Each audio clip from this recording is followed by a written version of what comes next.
Bonjour peuple congolais. Awa Ezali, général Daoudi Libérateur, chef du mouvement ya IPLTC, en même temps le porte-parole de l'axe Shabunda Walungu, où est Kambamina général Maïche. Nous sommes ensemble. Donc nous voulons d'abord démentir l'information des ennemis. Oyo balingi ba traumatiser peuple na biso que Nzibira tombé, Nzibira tombé, Nzibira tombé za lokuta. Daoudi Libérateur naza na Nzibira, tous les wazalendo avec les FARDC tozali na Nzibira. Monsieur Yako tellement. Tozali na Nzibira, nous sommes là. Que l'ennemi tellement. Que l'ennemi ne vous trompe pas. Nous sommes en Nzibira, nous sommes à Mulamba, nous sommes à Kankinda. Et nous continuons toujours la lutte pour libérer les quelques territoires qui restent. Et je le rassure le peuple congolais et les autorités congolaises de tenir fort et que le peuple congolais soit mobilisé à un seul homme pour combattre cet ennemi qui a la stratégie de décourager les gens en disant qu'il a déjà le contrôle de Zibira, le contrôle de Mulamba et le contrôle de Kankinda. Ezali Lukuta. Maintenant, nous les Wazalendo de l'axe Shabunda, général Maïche, général Daoudi Libérateur, général Mubangu, général Kafuma, général de Mabala, Justin, général Nyambamba Josué, général Ngandou, nous sommes là et nous tenons debout. Et nous n'avons pas le droit de reculer. Le contraire, nous sommes toujours dans la continuité de libérer nos espaces conquis par l'ennemi. Nous sommes là. Nous sommes en Zibira. Monsieur, filmez là-bas. Filmez bien là-bas. Zibira, et mon en a bien. L'accent go bien. Monsieur, bien pour bénir. Hein? Il est Zibira. L'accent Zibira bien wana. Quel est l'accent Zibira? Les caboy. Les kona. Onesha Zibira pale. Zibira. Inaonekana très bien. Inaonekana mzuri? Ok, ça va. Nous sommes en Zibira. Je suis en Zibira.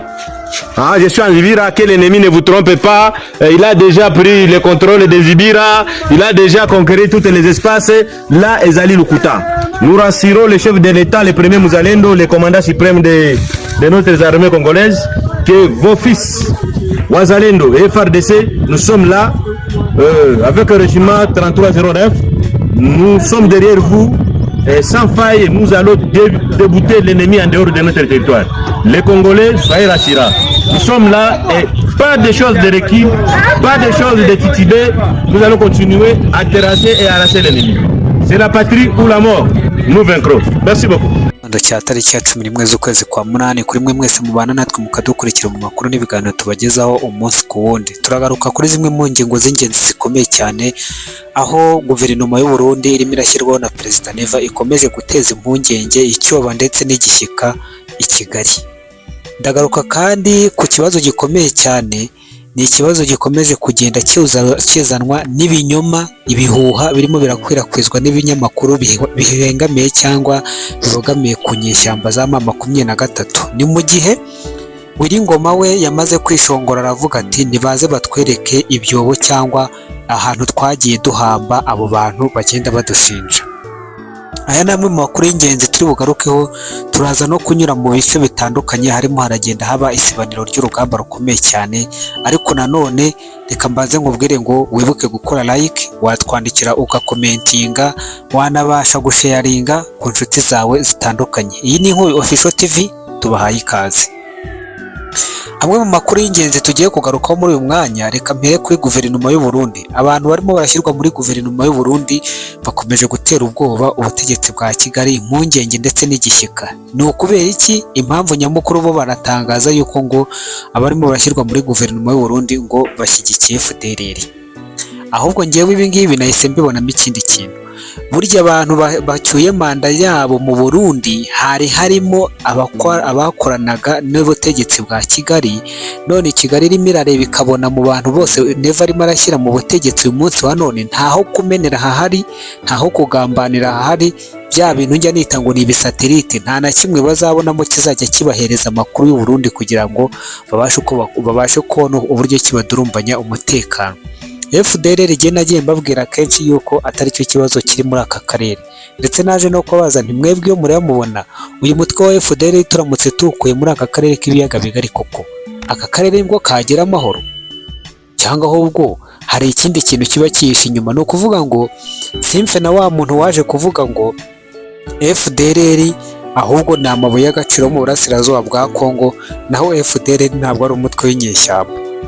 Mpitwa nkomereza kuri Niyonshuti, umushuti wacu, umukunzi wacu ukurikirana ibiganiro, yambajije ikibazo gikomeye cyane. Ni Niyonshuti, yego Niyonshuti, wambajije ikibazo kibaza ngo kuki abandi bose birirwa bababwira yuko Uvira yabaye tombe ariko jye nkaba ntajya mbivuga. Cyangwa niko ikibazo cye kibaza, ariko kimwe mu bisubizo namuzaniye, niba mwabonye ko nyuma y'ibinyoma bikomeje kugenda bikwirakwizwa n'izi nyeshyamba ndetse n'ibinyamakuru byabo, nagerageje kujya nzana noneho amashusho ahamya ibyo baba barimo barabeshya yuko ngo ari bo. Ejo bundi nabazaniye amashusho yerekanaga bamwe mu bajenero ba Wazalendo bahagaze ku biro bya Muzinzi. Ni Muzinzi, ni Nzibira, bari bahagaze kuri ofisi ya Nzibira, mu gihe nyamara izi nyeshyamba zo zari zamaze gutangaza yuko ngo zamaze gufata Nzibira, ngo zigafata ngo Muramba, ngo ndetse ngo bakaba bamaze kwambuka ngo bakafata ngo ikibuga cy'indege ngo cya Shabunda. Ibyo ni ibinyoma barimo bararwanisha mu buryo bwo kurema impagarara no kugira ngo bakure abantu umutima, bumvukanisha ukuntu izi nyeshyamba zikaze. Barongera bagaragaza yuko ngo abantu barimo ibinyamakuru murimo murabona birimo birandika ngo Uvira tombe. Njyewe ubwanjye ejo bundi nabihereye video kuwa gatanu. Ni video yerekanaga abarwanyi ba Ngoma Nzito barimo barambuka mu kiyaga cya Tanganyika binjira muri Uvira centre tayari, ariho barimo barinjirira, barimo baragira ngo bajye guca mu misozi ya Fizi hejuru, bajye gukumira ibitero by'izi nyeshyamba byari birimo birashaka kwataka bigira ngo bimanuke Uvira. Umuntu urimo aravuga ko Uvira yabaye tombe, ubundi bajya bavuga ngo nta foto nta video nta cyabaye. Uwo muntu werekana uhamya yuko Uvira yabaye tombe, kavuga ngo icyaba cyiza niyerekane video izo nyeshyamba zabo zamaze kugera muri Uvira, nk'uko Wazalendo nayo irimo iragenda yagera kuri ofisi runaka igafata ifoto cyangwa video byemeza koko kaho hantu bahahagaze cyangwa aho hantu bahageze.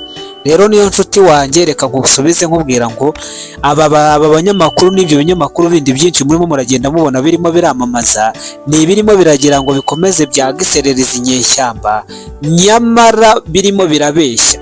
Ishabunda bahageze ryari? Niberekana ifoto bafashe ikibuga cy'indege cy'Ishabunda. Namwe rega, namwe mujye mushyiramo n'inyurabwenge yanyu murebe, cyangwa nk'uwo muntu uba watangaje ibyo bintu ujye umwandikira muri comment umubaza ati waduha igihamya cyemeza yuko bari Shabunda, gihari kibihamya koko, duhe video cyangwa twereke ifoto y'abarwanyi ba M23 bari ahangaha ku kibuga cy'Ishabunda. Ibyo ni ibinyoma rero. Reka nikomereze bitangobereza ku magambo ya Wiringoma. Wiringoma arimo ararwana no gusobanura ibyo abaturage barenga amagana bamaze iminsi bicwa. Loni igasohora amaraporo yerekana yuko izi nyeshyamba zirimo zirica abantu. Noneho uyu munsi none akaba arimo aravuga ngo nibaze berekana ibyobo byaho izi nyeshyamba zahambye aba bantu, bakirengagiza neza yuko ejo bundi intumwa z'umuryango w'abibumbye zashatse kwinjira muri Goma bakazikumira bakazisubiza inyuma. Kwari ukubera iki? Kwari ukwanga yuko zavugana n'abaturage ngo bavuga amabi n'amabara zirirwa zibakorera umunsi ku wundi. Ikindi arimo arigira gutya akirengagiza yuko hari ijisho ry'abazungu ribari hejuru kandi ribakurikirana umunsi ku wundi. Ahangaha ndavuga ibyogajuru na satellite. Ibyogajuru na za satellite uko byamera kose birimo birabakurikirana umunsi ku wundi kandi birimo birandika buri kamwe kose. Ari nacyo ngarukaho ku bantu murimo murakurikirana urugamba rurimo rurakorwa n'izi nyeshyamba zirimo zirabeshya ngo zafashe ngo Muramba, ngo Ciruku, ngo Muzinzi, ngo Kaniyora, ngo barimo barerekeza ngo Kindu, ngo bageze ngo Ishabunda. Ni ibinyoma barimo barakwirakwiza mu bantu kugira ngo berekane ukuntu bari purifor, nyamara nta bintu byabayeho, nta n'icyacitse, nta n'igikuba cyabaye.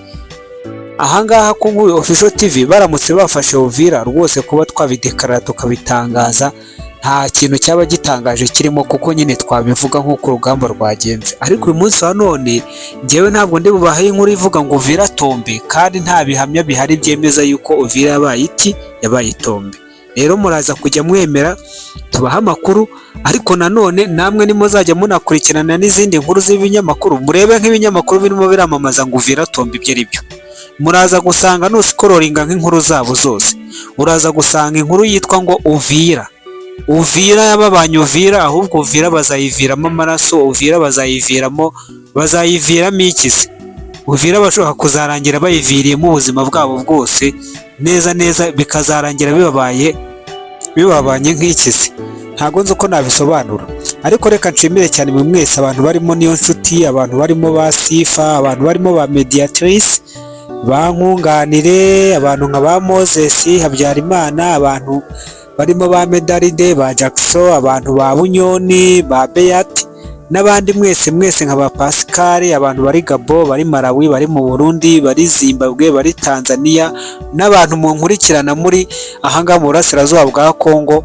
Mwebwe mwambera abahamya, ndabizi ko mujya munyandikira mukampa amakuru yizewe 100% nk'abantu bari kuri tere muri aho birimo birabera. Ubundi mbabwira ngo mukomeze kugubwa neza kandi mukomeze kugira uwa mbere mwiza, babwira ngo amakuru yacu nakagaruka. Bye bye.